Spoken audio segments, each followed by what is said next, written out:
Армысыздар, анама хош келіпсіздер. Бүгін тағы да духовкеде бұқтырма жасаймыз. Жеңіл сосискадан бұқтырма, яғни сосиска, жұмыртқа, картопымды дәл мына өздеріңіз көріп тұрғандай картопты өте жұқа тураймыз, өте жұқа. Одан кейін сосискамызды кезек-кезек рет-ретімен сала бастаймыз. Бармаймызға духовканың арнамыздан алыстап кетпеңіздер. Жеңіл түскі тағам. Сосискамызды мені екіге бөлдік. Әлінде мұз бар. Осылай мұздай болған жақсы. Негізінде сосискаларымыз қойып шыққан кезде, бұқтырылған кезде не ғой, мынандай сулы болып, сулы шығады да, өте жақсы қайта. Осылай сосискаларымызды қойып шығамыз.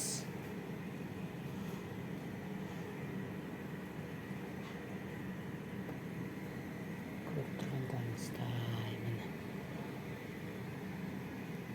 сосискамызды осылай қойып шықтық. Енді үстіне қазір пияз қойып шығамыз. Пиязымызды мынандай сақина, бір бас пиязымызды мынандай сақиналы етіп турадық. Енді осыны аламыз да қазір еліміздің арасына қойып шығамыз. Сақина етіп әрқайсыны арасына.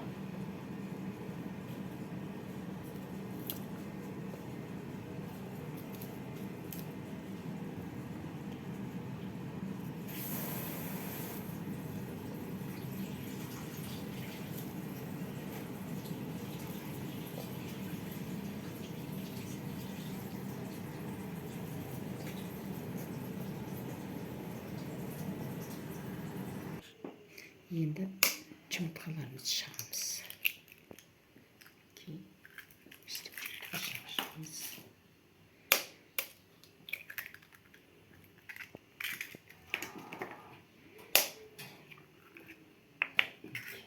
Жұмыртқамызды шақтық. Жұмыртқаларымызды енді бұлай қосқап әр жерден қойып жерге болады. Көп жұмыртқа шыға берсеңіздер болады. Мен қазір тағы бір жұмыртқа саламын. Осылай ыдысқа құйып алып та қойсаңыздар да болады. Қалаған жерлеріңізге құя беретін қылып. Енді осының үстіне картопымызды домалақтап, сақиналап, тағы да бір қатар осылай қойып шығамыз.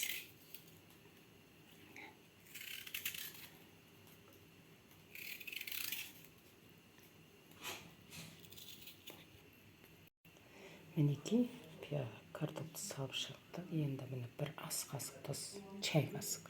Осының өзі жетеді. Көп қажеті жоқ. Өйткені сосискада өзі тұздалған, қазір салатын приправаларымыз да тұздалған, тұз қосылған. Сол себепті керек десеңіз осы чай ложканың өзі де көптік қылама деп ойлаймын. Енді тағы да мен мына жерде лотос тұзын саламын. Міне бір ас қасық саламын. Бұл да лотос, өйткені бұл тұздың. Мінекей, енді шамал дәм, керемет дәм беру үшін осылай сирек қылып әрі хош иіс береді. Қарауыш себеміз.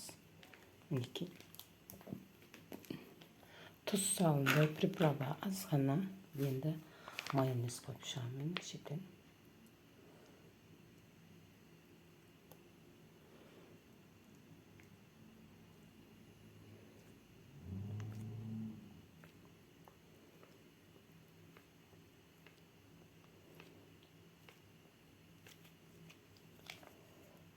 Макеевтің майонез провансал дегені.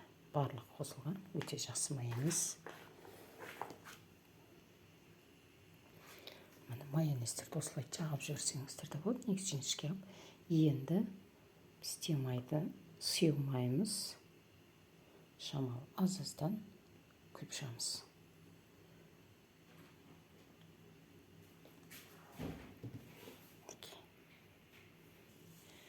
Міне дайын болды. Енді осыны біз духовкамызға 180 градуста, әркім әртүрлі духовкасы ғой. Мен 200 градуста пісіремін негізі. 40-45 минутта дайын болады ғой. Дайын болғанын әрине оның картофельден білуге болады. Міне тоғыз жатырмыз.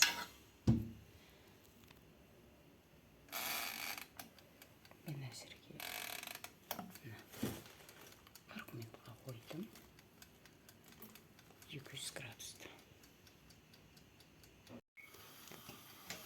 Міне біздің пісуге жақын қалды. 5 минут уақытымыз қалды. Оның ішінде міне пісіп десек те болады. Өте сочный, керемет болады.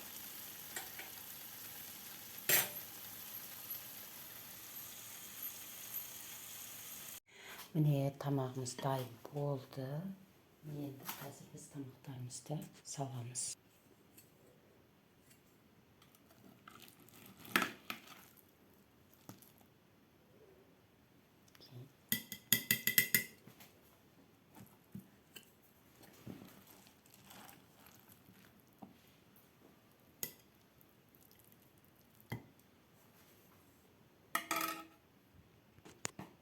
Міне өте күшті, жеңіл, керемет тағам болып шықты. Еке, япсымыла. Күшті. Дәмі де керемет, иісі де керемет. Дәмді.